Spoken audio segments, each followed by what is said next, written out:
Movie trailer देख के आप मूवी देखने गए, लेकिन ट्रेलर में जो था वो मूवी में था ही नहीं। कैसा लगेगा आपको अगर आपके साथ ऐसा हो जाए? ट्रेलर आपने पसंद किया जब भी मूवी देखने गए, लेकिन आपको वो मूवी में मिला ही नहीं। ऐसा ही कुछ हो गया फैन मूवी के साथ। जबरा फैन मूवी, जबरा फैन गाना आप सबने सुना होगा। तो उसमें ये गाना जो कि टीजर में दिखाया, प्रोमो में दिखाया, लेकिन वो मूवी में नहीं था।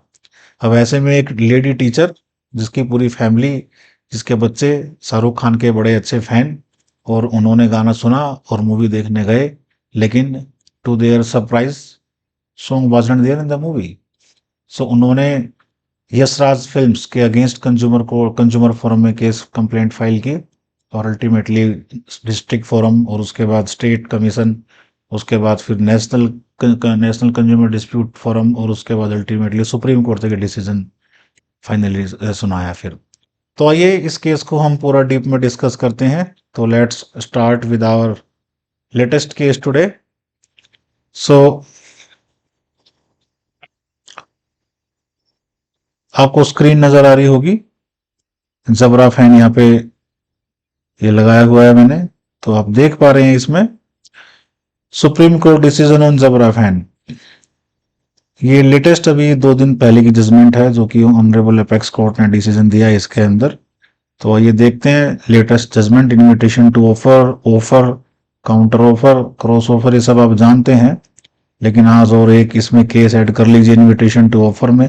Yashraj Films Private Limited versus Afreen Fatima Zaidi, ये जो केस का नाम है।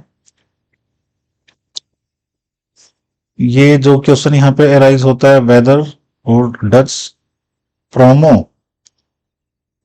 और अ teaser of a movie create any contractual relationship. क्या किसी मूवी का प्रोमो या टीजर जो मूवी रिलीज होने से पहले रिलीज होता है, वो कोई कॉन्ट्रेक्चुअल रिलेशनशिप क्रिएट कर सकता है? और ऐसा होना, प्रोमोशनल ट्रेलर के कंटेंट को मूवी में ना शो करना, ना दिखाना, क्या ये अनफेयर ट्रेड प्रैक्टिसेस में काउंट होगा क्या? इसका जवाब ऑनरेबल सुप्रीम कोर्ट ने यहाँ पे दिया है। तो आइए देखते हैं एक बार फैक्ट्स ऑफ द केस यहाँ पे क्या है। एक सेकंड, स्लाइड थोड़ी नीचे आ गई है। Let me shift to that particular one where we were. तो ये आपका फैक्ट्स ऑफ द केस। यहाँ पे यशराज फिल्म्स हैं जिन्होंने इस फिल्म को प्रोड्यूस किया था, फैन मूवी। 2016 में ये मूवी रिलीज हुई थी, और इसका ट्रेलर काफी वायरल हुआ था, both on television and online, which content a song in the form of a video, जबरा फैन सॉन्ग जो था। यहाँ पे कंप्लेनेंट हैं जो एक टीचर हैं औरंगाबाद के एक स्कूल में, उनको ये मूवी का ट्रेलर काफी अच्छा लगा, लेकिन जब ये मूवी देखने गए तो उनको पता लगा कि उसमें तो वो गाना है ही नहीं। She filed a consumer complaint before the district consumer redressal forum, wherein she has stated that she decided to watch the movie after watching the song in the promotional trailer। इन्होंने ये भी कहा है कि उस दिन एक और बुक, जंगल बुक भी उस दिन रिलीज हुई थी, और इन्होंने अपने बच्चों के साथ प्लानिंग की कि कौन सी मूवी देखने जाएं, फैन मूवी देखने जाएं या जंगल बुक देखने जाएं। तो ये गाना पसंद करके बच्चों ने और इन लॉज की पसंद से सब शाहरुख खान की मूवी देखने गए fan, but to their utter disappointment song wasn't there in the entire movie. इसीलिए ये कंप्लेंट अल्टीमेटली फिर अराइज होती है। इन्होंने ये भी क्लेम किया है कि इन्होंने मूवी टिकट्स भी, प्राइस भी 1050 रुपए की पर टिकट इन्होंने पीवीआर सिनेमाज में मूवी खरीदी है, उसके बाद सब देखने गए हैं। तो she felt cheated and deceived by the appellate and had undergone mental agony. इससे काफी इनको मानसिक क्षति हुई है, मानसिक हानि हुई है। In view of the above she claimed rupees 60,000 as damages, approximately 60,550 as damages. अब 2016 में फिर डिस्ट्रिक्ट फोरम ने डिसमिस कर दी कंप्लेंट को, और ये बोल के कि दे हैव नो रिलेशनशिप, उनका कोई, जो मूवी के प्रोड्यूसर हैं उनसे कोई रिलेशन नहीं है कंज्यूमर का। इन्होंने फिर स्टेट कमीशन में अपील की, स्टेट कमीशन ने अपील अलाउ कर दी, और इनको अप्रोक्सीमेटली 15,000 के around 10,000 as a compensation, 5,000 litigation fees इनको अवॉर्ड करा दिया। अब इस डिसीजन के अगेंस्ट फिर, और जो यहाँ पे स्टेट कमीशन ने जो ग्राउंड जिन पे इनकी अपील को अलाउ किया, वो था डेफिशिएंसी इन सर्विस की। Yes, there was deficiency on part of Yash Raj Films by not including original song in the movie as shown in the promotional trailer। और दूसरा अनफेयर ट्रेड प्रैक्टिस। ये दो ग्राउंड्स पे ऑनरेबल स्टेट कमीशन ने इनको composition award कर दी। अब इसके अगेंस्ट फिर यशराज फिल्म में national commission disputes literature commission, यहाँ पे इन्होंने national commission for consumer, national consumer disputes literature commission इसकी फुल फॉर्म रहेगी, national consumer disputes literature commission. यहाँ पे इन्होंने अपील की और फिर यहाँ पे भी एनसीडीआरसी ने स्टेट कमीशन की जो इनका डिसीजन था अपील अलाउ करने का उसको अपहोल्ड रखा और यशराज फिल्म्स को ही इन्होंने कंपनसेशन पे करने के लिए बोला। उसके बाद फिर ये मैटर सुप्रीम कोर्ट तक गया। तो देखते हैं सुप्रीम कोर्ट में क्या उन्होंने इंटरप्रिटेशन दी है। तो कॉन्ट्रैक्ट एक्ट का उन्होंने यहाँ पे, क्योंकि एक तो कंज्यूमर डिस्प्यूट्स एक्ट को लेके यहाँ पे जो मेन कॉन्टेंशन है कंज्यूमर डिस्प्यूट्स एक्ट का है जो कि 1986 का है कि डेफिशिएंसी इन सर्विस और अनफेयर ट्रेड प्रैक्टिसेस ये कंज्यूमर डिस्प्यूट्स एक्ट के अंडर आते हैं। लेकिन क्योंकि अब ये प्रमोशनल ट्रेलर क्या ये ऑफर है या नहीं है, कॉन्ट्रैक्ट लॉ को अप्लाई करके यहाँ पे डिसीजन दिया है। यहाँ पे ऑनरेबल सुप्रीम कोर्ट ने बोला है कि promotional trailer is not an offer और अ प्रॉमिस। ये ना तो कोई ऑफर है ना ही कोई प्रॉमिस इस पे बन सकता है। A person makes an offer or proposal when he signifies his willingness to do something with a view to obtain the assent of another person. ये हम section 2A of Indian contract act में definition हम देख चुके हैं what is an offer. ठीक है। और जब ये किसी पर्सन को ऑफर दी जाएगी, जब वो अपनी एसेंट दे देगा तो ये प्रपोजल जो यानी प्रपोजल ऑफर एक ही बात है, ये एक्सेप्टेंस हो जाएगी इसकी और अब ये प्रॉमिस बन जाएगा। तो यहाँ पे आप देख सकते हैं सबसे पहले एक ऑफर गई है, ऑफर के बाद फिर एक्सेप्टेंस हुई है और एक्सेप्टेंस जब हो जाएगी तो इसको हम प्रॉमिस बोल देंगे and accepted proposal is called promise. और फिर साथ में कंसीडरेशन भी कोई अटैच होगी, कंसीडरेशन आएगी तो फिर ये एग्रीमेंट बन जाएगा और एग्रीमेंट अगर एनफोर्सेबल होगा, एनफोर्सेबिलिटी फैक्टर होना चाहिए, तो फिर ये कॉन्ट्रैक्ट बन जाएगा। तो इस तरह से ये सिस्टम पूरा फॉलो होता है। लेकिन यहाँ पे जो ऑनरेबल सुप्रीम कोर्ट ने एक्सप्लेन किया कि ये जो ऑफर से भी पहले एक और स्टेज यहाँ पे होती है, invitation to offer. Invitation to offer. अब ये इनविटेशन टू ऑफर क्या है? जैसे कि सपोज करें आप कोई मूवी, आप कोई शोरूम में जूते खरीदने जाएं, कपड़े खरीदने जाएं, तो वहां पे प्राइस टैग्स के साथ शोरूम में डिस्प्ले पे सपोज रखा हुआ है। तो अब आप कोई चीज पसंद कर लेते हैं और बोलते हैं कि 1,000 रुपये का ये जो भी टी शर्ट है, I am ready two by this T shirt for 1,000 rupees, please packet for me. तो ऐसे में क्या शोरूम ओनर या जो काउंटर पे कैशियर बैठा है वो आपको देगा ही देगा, क्योंकि आप तो बोलेंगे कि मैंने आपको ऑफर दी है। अब मैंने आपने ऑफर दिया कि आप इसको खरीद सकते हैं 1,000 रुपीज में, आपने ऑफर दिया, आप उसको बोलेंगे ना। अगर 1,000 रुपये रेट लगा हुआ है तो इसका मतलब ऑफर दे रहे हैं आपको और आप उसको परचेज करने को तैयार है, तो आपने एक्सेप्टेंस दे दी है। लेकिन ऐसा नहीं है, यहाँ पे कॉन्सेप्ट ये लगेगा कि उन्होंने जो प्राइस टैक्स लगा के आपको वो इनवाइट कर रहे हैं कि आप आए और उन्हें ऑफर दें कि आप खरीदना चाह रहे हैं, और फिर अब आप जब मनी टेंडर करेंगे तो एक्सेप्टेंस ना देना उनके ऊपर है। यहाँ पे भी वही कॉन्सेप्ट अप्लाई होगा। तो ये है इनविटेशन टू ऑफर। ठीक है, this is invitation to offer. अब यहाँ पे एक्सेप्टेंस, ये जो मूवी का प्रमोशनल ट्रेलर है ये क्या है, ये एक इनविटेशन टू ऑफर है। फिर आप मूवी देखने जाएंगे तो टिकट काउंटर पे जब पेमेंट करेंगे टिकट खरीदने के लिए वो ऑफर होगी और उसके बाद वो एक्सेप्टेंस देंगे कि whether you are entitle to buy that ticket और नॉट। ठीक है, तो ये एक्सप्लेन इस तरह से किया है। तो आगे देखते हैं। ये proposal is there for a prerequisite to a promise, यानी कि किसी भी प्रॉमिस से पहले एक प्रपोजल होना बहुत जरूरी है। अगर प्रपोजल ही नहीं है तो प्रॉमिस कहां से हो सकता है, और कॉन्ट्रैक्ट तो फिर हो ही नहीं सकता। यही ऑनरेबल सुप्रीम कोर्ट ने यहाँ पे बताया है। नेक्स्ट स्लाइड देखते हैं।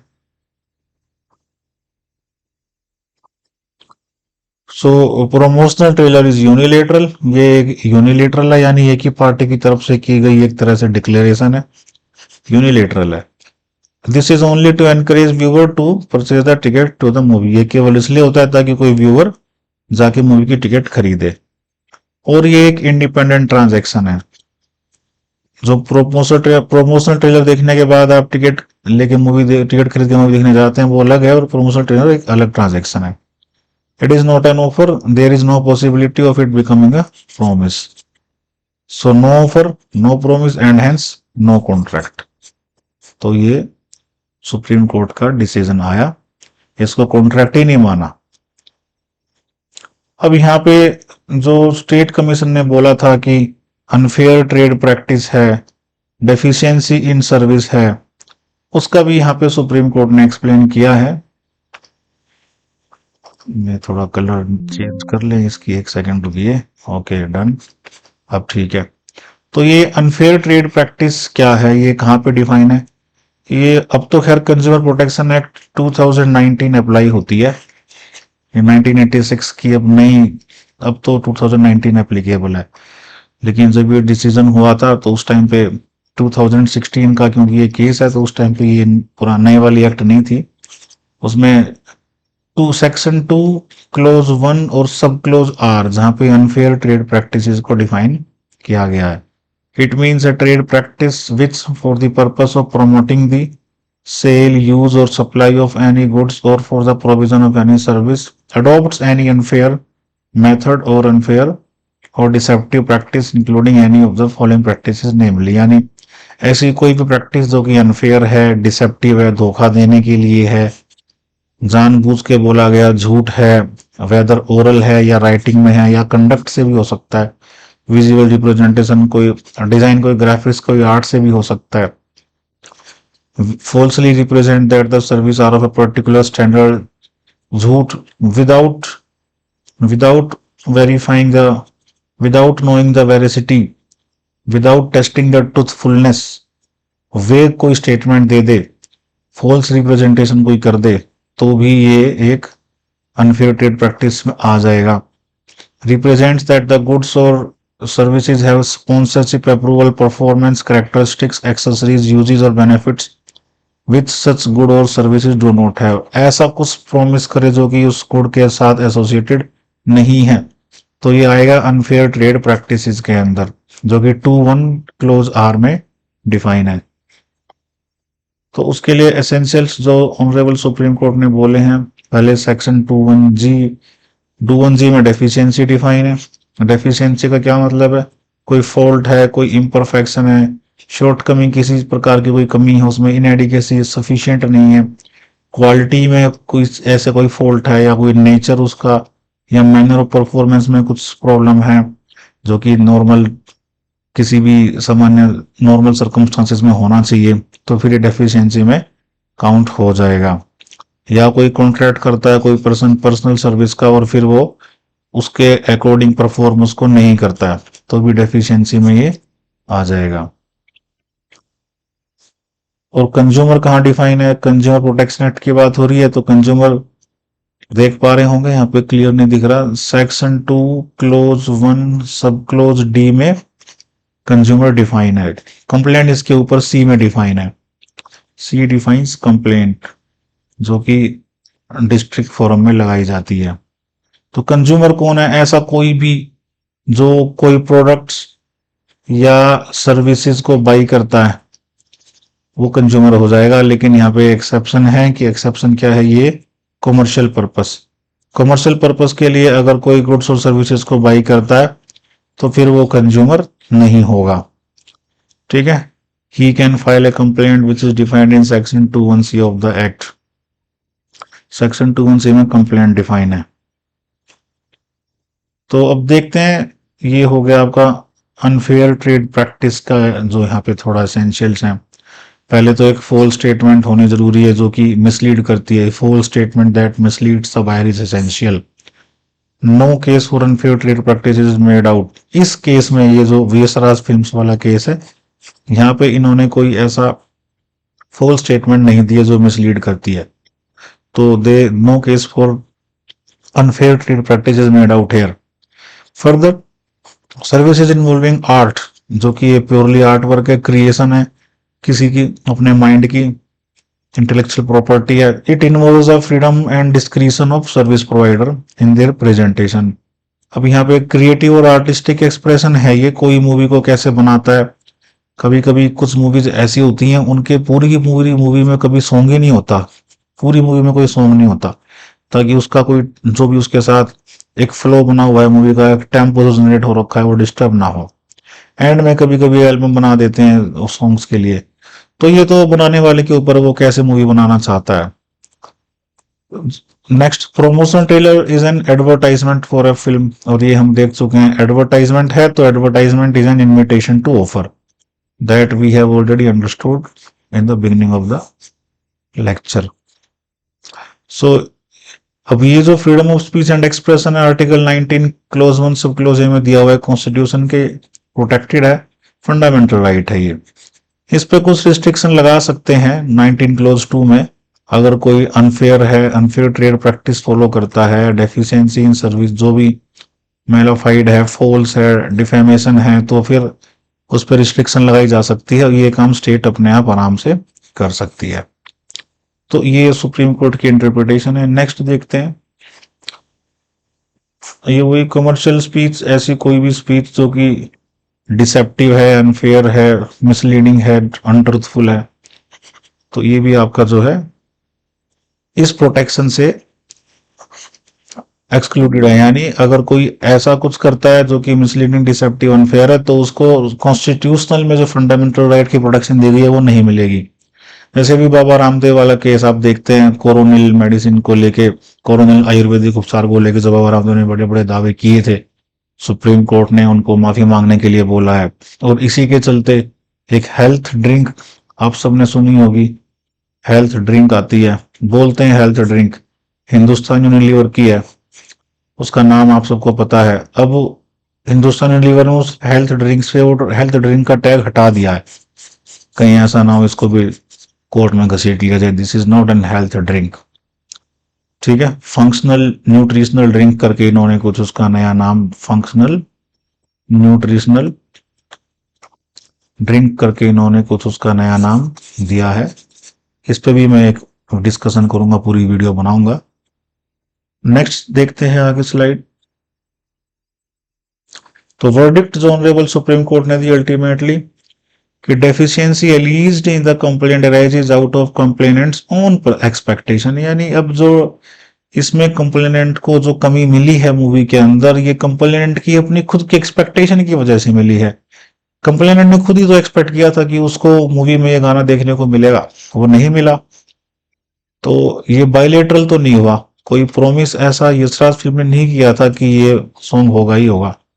Ingredients of unfair trade practices under section 2(1) are not made out. ये ingredients नहीं मिलते.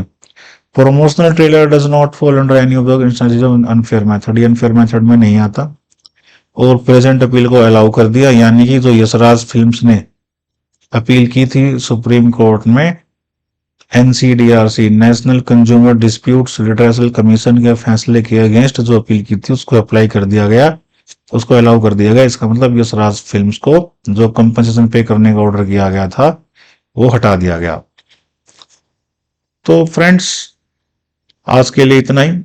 उम्मीद करता हूं आपको वीडियो अच्छी लगी होगी. अगर अच्छी लगी है तो प्लीज लाइक करें, शेयर करें और सब्सक्राइब करें चैनल को. Thanks everyone. जल्दी मिलेंगे नेक्स्ट वीडियो में. Good bye.